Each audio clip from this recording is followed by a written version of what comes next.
Let's go. Now, I can't wait. 3DownNation.com, CFL insider Justin Dunk joining us. I just said, hey, you saw the sports update. Not much going on otherwise, but there's still news in the CFL, Justin, right? There's still news. What do you have for us to open a brand new week? Well, first I should say, Roddy, I better be careful because last time I was on your show, I joked about you guys getting snow. Well, there was a dusting of it in southern Ontario, so I'm just going to close my mouth for the future. Shut your mouth. Plus 18 degrees. Yeah, today or tomorrow. Yeah, this week here, man. So that's good. I see the Snowman's checking in from North Carolina. Thank you, Snowman. Thanks for watching. Justin, that's it was, let's just say this, a bad week for the CFL through no fault of their own. David Braley's passing, Joey Moss's passing, now the Jeff Knox Jr. news. It wasn't a great week for the CFL. Other than their news, it really was. Cup Unite, yeah. That's right. And that initiative shows that the league wants to be front and center again, which is certainly positive. But let me tell you, we are a long way from getting a 2021 season off the ground. Everyone just assumes, well, they were close to it in 2020 and the government didn't come through with the money. And there's a handful of people in the league that want to blame the federal government for not having a season in 2020. So we can just get back to that point again and go in 2021. Well, I really think there are a number of boxes to check off, hoops to jump through, however you want to phrase it, before we get there. For instance, from what I'm told, teams are preparing for multiple financial situations. The hope, obviously, in the ideal situation would be back to full capacity, full stadiums.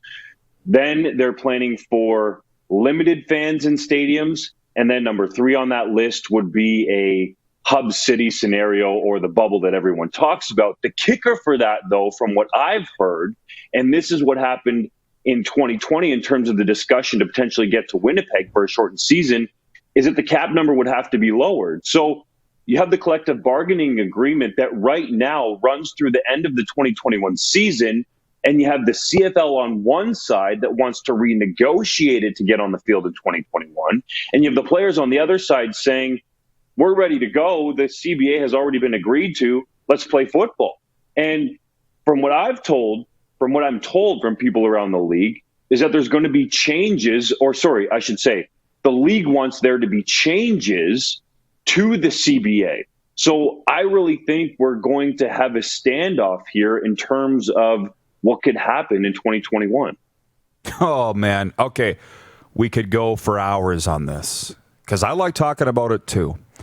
You were the first to report, Justin, that if there was no season, every contract would become null and void. Who really thought that was going to happen, right? And now it's here. It has happened. I mean, what's your thoughts on that, about the CBA just being blown up? Is there any chance of that? Well, it's what the CFL wants, and they want to entice the players to come to the table. Well, to get them to the table and what almost got them to Winnipeg was guaranteed money. So from what I'm told, right now, teams are actually not allowed to sign any players. And that includes players that wouldn't even be getting a signing bonus. Let's say a late round CFL draft pick or a street free agent that happens to be on a negotiation list that wouldn't command a signing bonus. You can't even sign those guys right now. But on the flip side, you have the league coming out, and yes, it's positive in terms of what they're doing for the virtual Grey Cup week, but they want the coaching staffs for 2021 to be put together. So the league is sort of speaking out of both sides of their mouths, saying to the coaching staffs and personnel staffs, go and get ready for a 2021 season, but on the players' side, you can't sign any players. So it's a really tenuous situation, I believe, that we're walking into right now, and there's lots to work through. We're just scratching the surface, Rod. Well, for sure. I think we're really getting somewhere.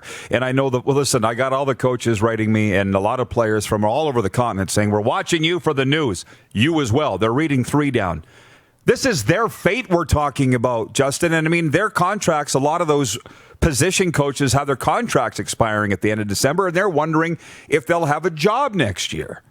Like, How many people how many people do you think will be on CFL coaching staffs in 2021 with not nearly the amount of money to go around as we're used to? From what I'm told in 2021, it's going to be the same as what would have happened in 2020 in terms of the football operations cap with money and number of bodies, let's say. But the trick there is that the league has said that the $500,000 approximately that you have to trim off your football operations cap strictly has to come out of salaries. So, Roddy, let me put this to you. Let's say your salary was going to be trimmed, or you had the option of potentially trying to figure out a better way to be more cost effective with what you're doing around the Rod Pedersen Show. What would you pick? Well, I'm sure you would pick the cost effectiveness because you want more money in your pocket. And especially the CFL is obviously a little different because those coaches don't have the long-term job security. So you want that money. So there are general managers around the league that are looking at their football operations budget and saying, well, we could trim $500,000 off the budget or find ways to do it overall.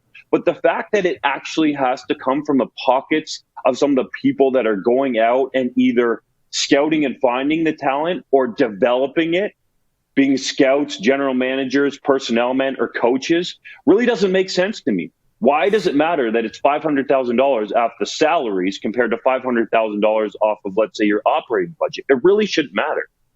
And it's funny that we continue to sit here and talk about the player salary cap and the football operations cap, but how much is being said about the front offices and the money that's being made there.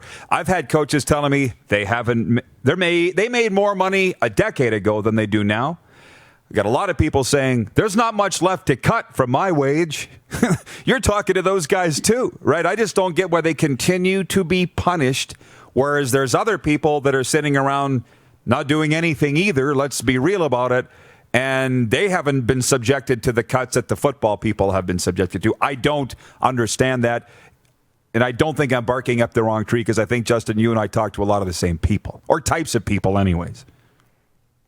Totally agree with you, Roddy. And the next people they're going to go to is the players. And I talked about the CBA and how it's agreed to through 2021. Well, there are people in league circles talking about potentially not giving out signing bonuses to players to make sure that the league isn't out that kind of money. Well, player salaries have already been low enough in the CFL. When you talk about, it was just a couple of years ago that the minimum salary got raised to $65,000. Well, I've heard whispers that the league wants to take that back down to potentially where it was before the current CBA at $54,000. So you have players who are putting their bodies on the line for 18 games, plus obviously exhibition and potentially playoffs. And yes, there are playoff checks that go out. And you're going to ask them now again to take less? To me, it's once again, you're going back to the well and doing the same thing that this league has done over and over. We need a new vision. We need new revenues to come into the league. I shouldn't be saying we, but the league needs new revenues to come into it. And there needs to be accountability at the top among the presidents and the board of governors, because everyone else is suffering financially for the most part. And that's where the league's going to go back to again. Hey, we want to take more money from the players. We want to take more money from the coaches and personnel departments. And it just doesn't seem right. But, Roddy, if you're a player out there of a high caliber, are you going to sign a new contract without a signing bonus? Not unless I have to. Exactly. That's what I'm talking about. It just feels like it's disrespectful, but that could become the new reality. We're running out of time here, but are we any closer potentially to the concept of NFL Canada or single entity ownership that I've been talking about for quite some time? I don't know if there's been major movement on that front, although it's been talked about. Until we see real action from it, Roddy, then I'm not going to believe it until it happens. But I guess hopefully it does. My only point is that going to end up being the only option left, is my point. It could be. And I think that's one way that's going to have to go here is that Brandon Ambrosie, I do believe, is put in a tough situation. And you mentioned it off the top that he doesn't necessarily have the governing power of a Roger Goodell in the NFL or some of the other leagues, and Adam Silver in the NBA. That if it was different and there was a unified governing body, or he actually had the power to do what he might want to carry out, some might be afraid of it, but it would actually allow the commissioner to be more effective and potentially be better for the league's future.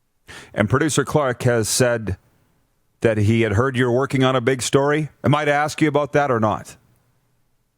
You can, and it's big, but I really can't mention too many names or anything involved with it, but just keep it locked to 3DownNation. I've been working on it for a while, and it is a biggie. All right. Well, I always do, but I'll check it 7 times as opposed to 5 daily. Justin, thank you for the update. This has been great. Be well, my friend. Thank you for the hard work. You bet, guys. Enjoy the nice weather out there. Eh? We are. Thanks, pal. Wearing shorts, you bet. All right. Justin Dunk from 3DownNation.com in Southern Ontario. You're watching Rod Pedersen On Demand. For more of The Rod Pedersen Show, visit rodpedersen.com or follow Rod Pedersen on social media.